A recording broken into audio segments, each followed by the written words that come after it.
Hi అండి. ఇప్పుడు మేము ఈ పాయకపురంలో ఉన్నాము. అంటే ఇక్కడ జరిగిన సిట్యుయేషన్ గురించి మనం కొంచెం ఫాదర్ విజయ్ అడిగి తెలుసుకుందాం. ఓకే, నా పేరు విజయ్ అండి. ఇక్కడున్న పాయకాపురం చర్చ్ ఇన్ఛార్జ్ నేను. ఇక్కడున్న చర్చ్ను చూసుకుంటూ ఉన్నాను. ఈ చర్చ్కి దగ్గరగా 87 మంది కుటుంబ సభ్యులు ప్రతి ఆదివారము ప్రార్థనకు వస్తూ ఉంటారు. కాబట్టి సెప్టెంబర్ 1వ తారీఖున ఆదివారం రోజున ప్రార్థన జరగాల్సి ఉంది. 7 గంటల సమయానికి నేను నా ఇంటి ద్వారా ఉన్న తలుపులు తెరిచేసరికి ఈ మన డీమార్ట్ ప్రక్కనే ఉన్న ఈ వెనక భాగం నుంచి నీళ్లు రావటం మొదలుపెట్టాయి. ఈ ప్రవాహము ఎప్పుడైతే పెరుగుతూ ఉందో ఈ డీమార్ట్ పక్క నుంచి వెనకాల ఉన్నటువంటి చెరువులోంచి నీరు రావటం మొదలుపెట్టింది. ఇది గమనించిన నేను వెంటనే ఒక అర్ధగంటలో నాకు కావాల్సినటువంటి కనీస సామాన్ తీసుకుని బయటికి రావటం జరిగింది. 1 గంటలో ఇక్కడ మీరు చూస్తున్నటువంటి ప్రాంతం అంతా కూడా జలమయం అయిపోయిందనమాట.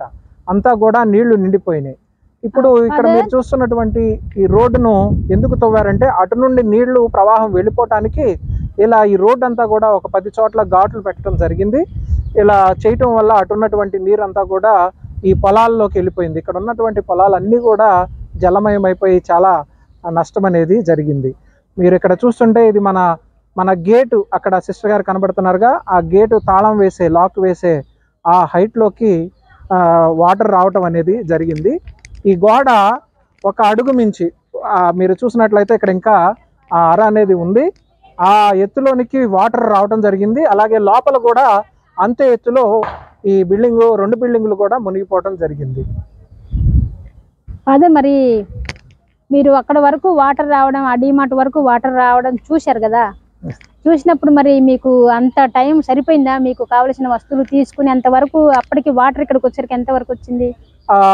ఫస్ట్ వాటర్ రావడం గమనించినప్పుడు నేను నా మోకాలు కింద భాగం వరకు వాటర్ వచ్చింది. తరువాత నేనేం చేశానంటే వెంటనే నా ఎలక్ట్రికల్ సంబంధించి మొత్తం స్విచ్ ఆఫ్ చేసేసాను. తర్వాత నాకు కావాల్సినటువంటి 2 జతల బట్టలు, నా సర్టిఫికేట్స్, ఆ తర్వాత నా డాక్యుమెంట్స్ ఈ వరకు తీసుకుని నేను బయటకు వచ్చే సమయానికల్లా నా మోకాలంత లోతు వాటర్ నిండిపోయేసేసి. అంటే ఇది మామూలుగా ఇలా వర్షం వచ్చేటప్పుడు మీకు ఆల్రెడీ తెలుసా ఆ వాటర్ ఇంకా ఎక్కువ అయిపోయిద్ది అని మీకు అవగాహన ముందే ఉందా? లేకపోతే మీ అసలు ఏ ఆలోచనతో మీరు గబగబా మీకు కావాల్సిన వస్తువులు తీసుకుంటానికి ఆలోచన ఎలా వచ్చింది? శనివారం రాత్రి యాక్చువల్లీ ఈ గుడి చుట్టూ కూడా మీరు గమనించినట్లయితే ఇక్కడ ఒక కాలువలాగా ప్రవహిస్తుంది కదా. ఇక్కడ ఒక కాలువలాగా ప్రవహిస్తుంది. ఇది నిండిపోయి పొంగి గుడి వెనక భాగం వైపు నీళ్లు వెళ్ళిపోయినాయి. ఆ వెనక భాగం వెళ్ళిపోయి అటు ఈ గుడి ముందు కూడా నీళ్లు వచ్చేసాయి. ఆ శనివారం రాత్రి నేను అనుకున్నాను, ఒకవేళ వరుసటి ఉదయం కల్లా నీరు చుట్టేసేసి అటు కూడా వస్తే ఏంటి పరిస్థితి అని ఆలోచించాను. 7 గంటల ఆ సమయానికి నేను తలుపు తీసేసరికి నా ఇంటి ఎదురుగా ఉన్నటువంటి డీమార్ట్ పక్క నుంచి ఎక్కువగా వాటర్ పొంగుతూ ఉన్నాయి. ఒక 15 నిమిషాలు చూశాను నేను. ఇంకా నేను వెంటనే ఒక నిర్ణయానికి వచ్చాను. ఇది అప్పటికే నా ఇంటి చుట్టూ కూడా ఈ వాటర్ నిండిపోయాయి. అంటే మీకు ఎటువంటి అలర్ట్ అనేది ఇలా వాటర్ వస్తున్నాయి, జాగ్రత్తమైన ప్రదేశాలకు వెళ్ళిపోండి అన్నటువంటి అలర్ట్ సిగ్నల్ కానీ ఇటు పక్కన ఎవరు కూడా మాకు అందించలేదు. ఎందుకంటే మీరు గమనించినట్లయితే అక్కడ లైట్స్ ఉన్నాయి కదా, అక్కడ వరకు విజయవాడ మున్సిపాలిటీ, అక్కడ నుండి ఇటు భాగం అంతా కూడా నున్న పంచాయతీ కింద వస్తుంది. మాకు ఇటువైపు నుంచి కానీ అటువైపు నుంచి కానీ ఎటువంటి కట్టలు తెగి నీళ్లు వస్తున్నాయని ఎటువంటి అలర్ట్ లేదు. ఓ పక్కన పైనుంచి వర్షం కూడా పడుతూ ఉన్నది. అంటే మీకు సర్వర్ అలర్ట్ కూడా తెలియదు, మొబైల్ కూడా ఎలాంటి లేదు. ఇక నేనే ఒకలాంటి ఇంట్యూషన్ వచ్చి ఇది ఎంతో టైం పట్టదు మునిగిపోవటానికి అని చెప్పేసి గబగబా బయటికి రావటం అనేది జరిగింది. అది కూడా ఏంటంటే బయట నుంచి 2 కుర్రోళ్ళు, మా విచారణ నుండి 2 కుర్రోళ్ళు నా గేట్ దాకా వచ్చేసి ఫాదర్ మీరు తొందరగా బయటికి వచ్చేసేయండి లేకపోతే మునిగిపోతారు అన్నటువంటి అలర్ట్ వాళ్ళు ఇచ్చారు. వాళ్ళకి అప్పుడు అటువైపు నుంచి కాల్స్ వచ్చాయి. వాళ్ళు గబగబా లేచి వచ్చి నన్ను బయటికి తీసుకురావడం జరిగింది. అప్పటికే నాకు 2-3 ఫోన్ చేశారు, ఈరోజు గుడి ఉంటుందా లేదా అని. క్యాటకిస్ట్ మాస్టర్ గారితో సంప్రదించి వర్షం బాగా పడుతుంది, చూస్తే కూడా మొత్తం జలమయం అయిపోతుంది కాబట్టి ఈరోజు చర్చ్ అసలు పెట్టడం అనేది మంచిది కాదు అని చెప్పేసి క్యాన్సిల్ చేయడం జరిగింది. వాళ్ళు వచ్చి నన్ను బయటికి మీరు గమనించినట్లయితే ఇటు పక్కకి నున్న మ్యాంగో మార్కెట్ వైపుకి నన్ను బయటికి తీసుకెళ్ళిపోయారు. ఎత్తు ప్రాంతాల్లోకి తీసుకెళ్ళి అక్కడ అపార్ట్మెంట్లో ఉండటం జరిగింది. 3 రోజుల పాటు కరెంటు లేదు, అలాగే చుట్టూ కూడా నీళ్లు, అటు కూడా మొత్తం నీళ్లు వచ్చేసేసాయి. ఇదంతా పొంగిపోయి నీళ్ళల్లోనే 3 రోజులు కరెంట్ లేక చాలా వాటర్ లేక ఎంతో ఇబ్బంది పడ్డాను సిస్టర్. ఉన్న దాంతో సర్దుకుంటూ యాక్చువల్లీ ఆ ఫ్యామిలీ మెంబర్స్ నన్ను కాపాడారు, వచ్చి తీసుకెళ్ళి నన్ను క్షేమంగా ఉంచారు సిస్టర్. ఓకే, ఇప్పుడు మీరు ఎలాగో మీకు ఇంట్యూషన్ వచ్చింది, వాటర్ నుంచి ఎలా బయటపడ్డారు కదా. ఇప్పుడు మీరు అపార్ట్మెంట్లో ఉన్నారు, అక్కడ ఉండి చూస్తుంటే మీకు తెలిసిపోతుంది వాటర్ ఇంకా పెరుగుతుంది అన్నప్పుడు మీరు మీ ప్రజల గురించి ఏ విధంగా ఆలోచన చేశారు మీరు?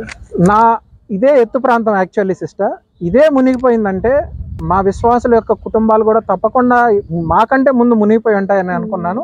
వాళ్ళు నిద్రలేసేసరికి వాళ్ళ కాలనీస్లో ఎవరో గట్టిగా అరవటం అనేది జరిగింది, కట్ట తెగింది, నీళ్లు వచ్చేస్తున్నాయని. కానీ వాళ్ళు రెడీ అయ్యి బయటకు వచ్చే టైంకే మొత్తం నీళ్లు మునిగిపోయాయి. తప్పకుండా సిగ్నల్ మాకు వాళ్ళకి కరెంట్ లేకపోవటం వల్ల 3 రోజులు ఉన్న ఛార్జింగ్తో ఉన్నాము. అందరూ కూడా కనుక్కున్నాం, అప్పటికే మేము వాటర్ చుట్టేసి నెమ్మదిగా ఫోన్లో ఛార్జింగ్ అయిపోవటం వల్ల సిగ్నల్ అనేది కట్ అయిపోయింది. వాళ్ళు ఆ నీళ్ళల్లోనే 3 రోజులు ఉండిపోయారు. 3-4 రోజుల వరకు అసలు ఎక్కడి నుండి ఏ సహాయం రాలేదు, ఎందుకంటే ఇది మొత్తం కూడా నీళ్ళల్లో ఉండిపోయింది. అంతే. తర్వాత మీకు ఇవన్నీ చూసిన తర్వాత మీరు ఇలా తప్పించుకోవడం, వాటర్ నుంచి బయటపడడం, ఇవన్నీ చూసిన తర్వాత మళ్ళీ వాటర్ పెరుగుతూనే ఉంది, వర్షం పడుతూనే ఉంది. అప్పుడు మీరు మనసులో మీకు ఏమనిపించింది? భయం అనిపించిందా, లేకపోతే ఇంకా ఇంతటితో అయిపోయిద్ది అని అనుకున్నారా? ఒక పక్కన నిజం చెప్పాలంటే చాలా బాధతో కూడుకున్నటువంటి విషయం. ఎందుకంటే బయటకు వచ్చినప్పుడు ఈ గుడిని నాకు అప్పగించారు, ఇక్కడ ప్రజలు నాకు అప్పగించారు. నిజంగా ఇంత ప్రకృతి వైపరీత్యం ఇక్కడ 20 సంవత్సరాల ముందు ఇంతకుముందు వచ్చిందంట, మళ్ళీ తర్వాత ఇదే చూస్తున్నాం. యాక్చువల్లీ ఈ విచారణ ప్రారంభమై 2 సంవత్సరాలు ముగిసినాయి, 3వ సంవత్సరం ఇది. మరి ఘనంగా మేము అసలు పండుగ చేసుకోవాలన్నటువంటి నవదిన ప్రార్థనలో ఉన్నాం. మరి ఈ హయాంలో ఇటువంటి భయంకరమైనటువంటి వర్షం వచ్చినప్పుడు ఒకలాంటి నిస్సహాయ స్థితిలో ఉండిపోయాం, చాలా బాధలో ఉండిపోయాం. కానీ మరో ప్రక్కన ధైర్యం తెచ్చుకుంటూ మరి వీటి నుంచి బయటికి రావాలి, దేవుడు తప్పకుండా మమ్మల్ని కాపాడుతాడు, రేపు వర్షం ఆగిపోద్ది, ఎల్లుండి వర్షం ఆగిపోద్ది, నీళ్లు తగ్గిపోతాయి అన్న ఆశతో ఇక్కడే దూరంగా ఉండి ఎదురు చూస్తూ ఉన్నాం. నేను దూరంగా బయట ఉన్నప్పటికీ నా మనసంతా కూడా ఇక్కడ ఈ అప్పచెప్పబడినటువంటి విచారణ దగ్గర, అలాగే మునిగిపోయినటువంటి నా ప్రజలకి ఏం చేయలేకపోతున్నా అన్నటువంటి ఆ బాధలో నిస్సహాయ స్థితిలో ఉండిపోయాం. అయితే నన్ను కూడా చాలామంది ఓదార్చారు. ఇప్పుడైతే వాటర్లో ఉన్నాం కాబట్టి ఏం చేయలేము, కాస్త వాటర్ తగ్గే వరకు అందరూ కూడా సేఫ్ ప్లేసెస్లో ఉండాలని చెప్పారు. ఫాదర్, మీరు వాటర్ ఇక్కడ వరకు వచ్చింది అంటున్నారు కదా, ఒక అడుగు మించి మొత్తం ఆల్మోస్ట్ ఆ గోడ కూడా నిండిపోయిందని చెప్పారు కదా. ఒకసారి చర్చిలో చూపిస్తారా ఫాదర్? ఎంత? అలాగే, ఒకసారి నాతో వస్తే ఇక్కడ అంతా మునిగిపోయింది. నేను అన్ని తలుపులు వేసినప్పటికీ కూడా మన చర్చిలోకి వాటర్ వచ్చేసేసాయి. ఒక 2 అడుగుల లోతు గుడిలో కూడా మునిగిపోవడం జరిగింది. ఒకసారి మీరు విజువల్స్ చూస్తే మీకే తెలుస్తుంది.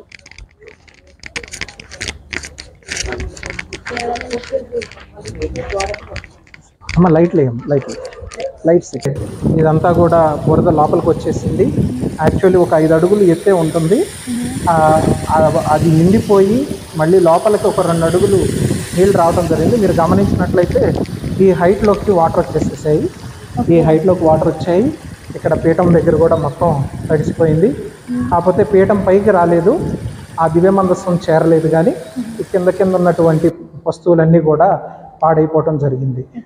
అంటే ఇది ఇంత హైట్లో ఉన్నా కానీ అంతవరకు వచ్చింది అనమాట. అవును సిస్టర్, అవును. ఈ ప్రవాహం అనేది చాలా ఫాస్ట్గా, చాలా ఎత్తుగా రావటం వల్ల ఈ చర్చిలో ఉన్నది కూడా చాలా వరకు అడుగు భాగంలో ఉన్నాయని మునిగిపోయినాయి. కొన్ని వస్తువులు పాడైపోయినాయి, కుర్చీల వరకే కాపాడగలిగాం. అవన్నీ కూడా ఫాదర్, మేము ఇటు వచ్చినప్పుడు కొంతమంది sisters, different congregation sisters sir, వాళ్ళు కొన్ని పంచుతున్నారు కదా. ఓకే, అంటే వాళ్ళు ప్రజలకి ఏ విధంగా సహాయపడ్డారు? ఇక్కడ 12 రోజులు బట్టి మా వాళ్ళు నీళ్లలోనే ఉన్నారు. చాలామంది మరి న్యూస్లో వచ్చింది, పాయకాపురం కూడా విచారణ కూడా బాగా, ఈ ప్రాంతం అంతా రాజీవ్ నగర్, కండ్రిక కూడా బాగా ఎఫెక్ట్ అయినాయి అని తెలుసుకుని జేఎంజే ఇక్కడే సత్యనారాయణపురం ఉన్నటువంటి అమలి హై స్కూల్ నుంచి జేఎంజే సిస్టర్స్, అలాగే మచిలీపట్నంలో ఉన్న సెయింట్ ఫ్రాన్సిస్ హై స్కూల్ నుంచి అక్కడ ఉన్నటువంటి ఫాదర్స్, టీచర్స్, సిస్టర్స్ కూడా వచ్చి నిత్యావసర వస్తువులు మా విచారణకు వచ్చేటువంటి కుటుంబాలకు అందించారు. ఎందుకంటే వీళ్ళు చాలా నిరుపేద కుటుంబ సభ్యులు, ఏ రోజు కష్టపడి ఆ రోజు వారి కష్టార్జితాన్ని సంపాదించుకుని దాంతో పట్ట నింపుకునే వాళ్ళు. కాబట్టి చాలా పేద కుటుంబాలు. ఇటువంటి క్లిష్ట పరిస్థితిలో మరి తల్లితాకుమి గ్రూప్ నుంచి వచ్చారు, అలాగే జేఎంజే సిస్టర్స్ అమలీ హై స్కూల్ నుంచి ఆ స్కూల్ తరపున వచ్చి సహాయం చేశారు. ఇంకా ఫ్రాన్సిస్ హై స్కూల్ నుంచి కూడా సహాయం చేశారు. ఈ సహాయం నిజంగా చాలా చాలా మా పేద కుటుంబాలకి ఒక గొప్ప ఆదరణగా ఉంటుంది, ధైర్యంగా ఉంటుంది. దీంతో వాళ్ళు ఒక నార్మల్ లైఫ్కి కనీసం వారి కడుపు ఆకలి తీరుతుంది, వారి దాహం తీరుతుంది, కొంచెం వారి జీవితాలని ముందుకు తీసుకెళ్లేలాగా ఉంటుంది. కాబట్టి సహాయాన్ని అందించినటువంటి వారికి, తల్లితాకుమి టీం మెంబర్స్కు, డైరెక్టర్ గారికి, టీం మెంబర్స్ గారికి, అలాగే సిస్టర్స్కు నా ప్రత్యేకమైనటువంటి కృతజ్ఞతలు. Thank you.